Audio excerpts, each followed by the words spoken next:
Well, Russ, that was a strange afternoon. I don't think it was a 3-0 defeat. I mean, it obviously ended up that way, but what was your assessment of the performance and obviously the result? Yeah, I think you're right. I think 3-0 is probably a really harsh scoreline for the players, with the amount of effort they put in, with the performance, which, apart from the start of the game, conceding two poor goals, was really good. Some outstanding performances. Ben Gladwin, I thought, was really outstanding. I thought Matty Sorinola at times was excellent. Ethan really showed glimpses of what he can do. Scott Fraser at times, even though he was frustrated because he got man marked for most of the game. So I'm not angry. I'm not overly disappointed. I'm disappointed with the score. I'm disappointed for the players, but I'm not disappointed with the performance. If you look at the 87th minute, the way they're still fighting for each other, they're pressing and completely dominated the second half. The disappointing thing is we have one shot to deal with in the second half and we concede. So, but we have gone in with a makeshift defence, people playing out of position because of his change. Andy Sermon then gets injured really early on in the game. So all of that doesn't help us, of course, it hurts us. But I trust the players, wherever they're playing, to they've done all the work in any position. And we did get a good performance out of them after that. To concede so early against a team with the most potent front three in the league makes it a really difficult afternoon. And also to come here with, if you're talking about what's been our mainstay of our defence, without Richard, without David Kasumu, without Warren O'Hora, to come here and concede so early makes it really difficult. What I am proud of and pleased with is the players' mentality after that, to carry on playing, to go really aggressive, intense, and listen, we end up. They had very little in terms of shots, in terms of chances.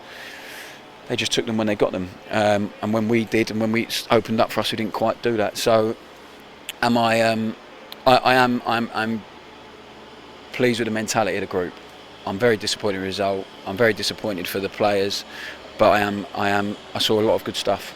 It's just clear and obvious that we need some help and we need some extra players in. There's no doubt about that. I think that's shown that today.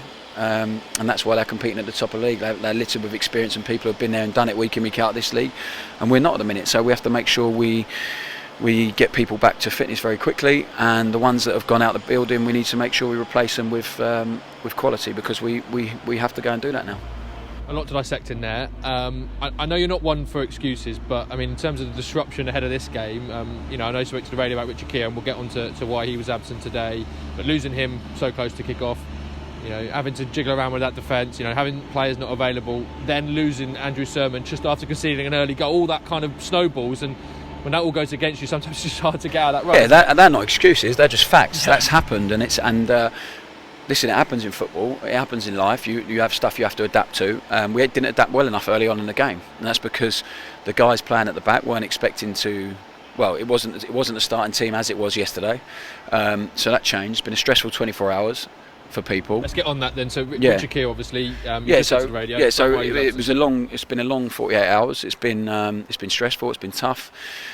A club came in for Richard from the Championship that was unexpected and surprising for all of us, including Richard. He hasn't gone out there and hunted that down, but I think it's testament to the way that we have played. If you're in a good recruitment team in the Championship level and you look at the statistical database, easy for me to say, but if you look at that, it's he comes up clear what his strengths are, and this team's obviously identified him as someone who can really help them. Richard has enjoyed being a big part of the process. I think obviously he's come back from a long time out, mentally in a really tough place when he first came here, and obviously physically getting up to speed.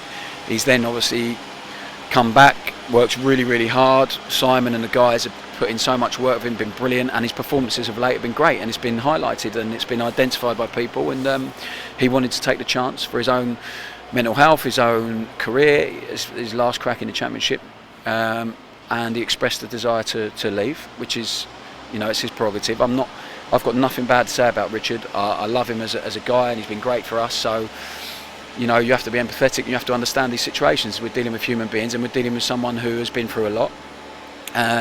In the cold light day, if you saw, us selling a 34-year-old player, I'm sure people would say it's brilliant business, and it's very good business if we now.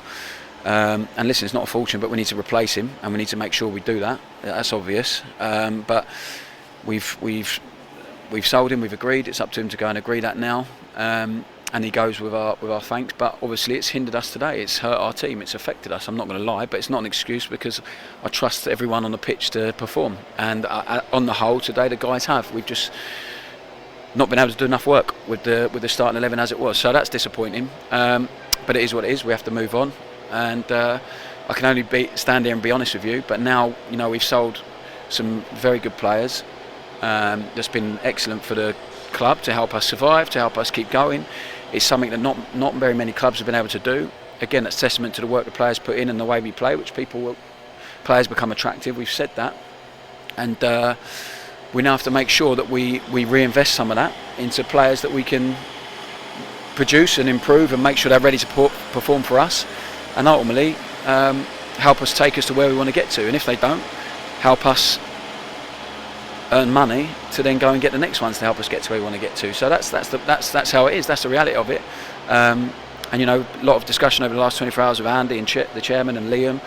We have a succession plan. We're having to do it a lot earlier than we thought, because we thought we'd have Richard here for this season and next season. And now it's up to us to make sure we go and get the right ones to replace and to come in and help us perform on the pitch. So it's not excuses. That's the situation. Me being completely honest, and we now have to deal with it and make sure we have to adapt to it. I'm sure you'll be speaking more about transfers on Monday when you do your press. Focusing on this game today. I mean, this is a Peterborough side who are near the top end of the table. A lot of teams, people fancied this team to go and win automatic promotion. They might still go and do that, and they can be clinical. But as you alluded to, I mean, the positives in there. That was a very young team at the end. I mean, Lewis Johnson on the pitch, Ethan Laird, Charlie Brown coming on for his. There was a young team on that pitch, and Jack Davis coming on for his league debut. Yeah, can't forget that. Not necessarily in the scoreline, but to match them in terms of work ethic, in terms of performance, and to have that control on the ball. I mean, after 3-0 defeat, you've got to try and take some positives out of it, and that certainly was one. Yeah, what I would say is, in terms of work ethic, that's a non-negotiable for us. It's fundamental to what we do. I'm not sure there's many teams who 3-0 down are still pressing and hunting and trying to control the game like that, which shows the mentality, and everyone's bought into it. They have to work hard. It's a demanding environment, it's a demanding culture, that if you do things right, you get your rewards, and you get a lot of praise for it. So there's a lot of demanding from us, a lot of demands, but there's also a lot of praise when you do things right, and they know that. And the young guys are not quite ready to compete with the likes of Jordan Clark-Harris and Smodic and the people they've got, Dembele, but when they came on the pitch today, I thought they'd done really well, and they've done us proud, they've done themselves proud, and they're going to be the future of this club. But we can't rely on them week in, week out just yet. The fact they're getting so much invaluable experience now because the squad's small is really important for us and them in the future, moving forward, no doubt about it. And they've done themselves justice. They've done really well whenever they've been involved. So I'm pleased for Jack Davis to get his league debut. He's done really well in training. He's done great when he come on today. Charlie again is going to be another one that will help us a bit more in the short term than Lewis and Jack, because he's got real pedigree and he's a little bit older, and he's had a loan away from his club. But he needs to get up to speed physically. So there's a lot to be excited about. I'm not angry at today. I'm disappointed for the players, but there's a lot to be positive about. As you said, there's a lot to be excited about moving forward. But we have to make sure that today we get back on. We have to get back on the horse really quickly and go and win on Tuesday, and make sure this is just a setback, because we've had a good little bit of momentum going into today. Obviously it's been disrupted. Losing Andy so early on as well didn't help. But the guys who come in now, people have an opportunity to go and perform, and they have to make sure they take it. I know it's a cliche, but it is nice when after a defeat like this, you've got a game just 3 days later on Tuesday, and a tough test against the Fleetwood side coming to Stadium MK, but an opportunity for us to get back at Stadium MK where we've been playing so well this season, and hopefully put the wrongs right. Yeah, I think it'd be nicer if we had a full squad.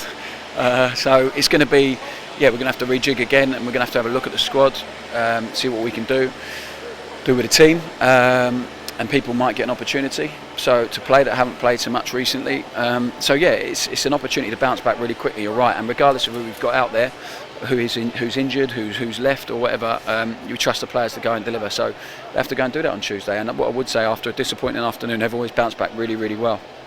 And I said that to them after. And now all the focus is on learning from today. The process doesn't change. We analyse, we learn from today, make sure we don't make the same mistakes on Tuesday. And Tuesday, as you said, our home form in the whole time, not just this season, last season as well, since we took over, it's been very, very strong. So we have to make sure Tuesday we turn into a game that we want it to be. We take it to Fleetwood and we pick up 3 points.